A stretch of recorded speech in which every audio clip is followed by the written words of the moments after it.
বিদেশিরা তার বাচ্চাদের কিভাবে ট্রেনিং দেয় একটু দেখুন।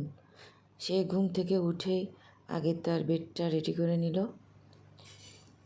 এরপর সে পানি খেয়ে নিচ্ছে। এটা কিন্তু খুবই ভালো অভ্যাস, কারণ ঘুমের থেকে উঠে পানি খাওয়াটা শরীরের জন্য খুবই উপকারী। এরপর ফ্রেশ হয়ে মাথায় তেল দিবে, নিজে নিজে তেল দিচ্ছে, মাশাআল্লাহ। বাচ্চাটা দেখতে কিন্তু ভীষণ কিউট।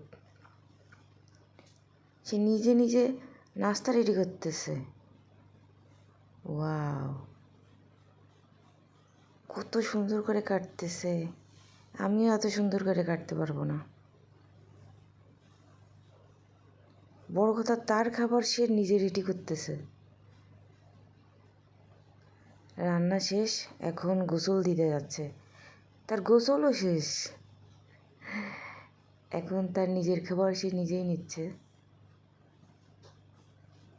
দারুণ দারুণ দারুণ।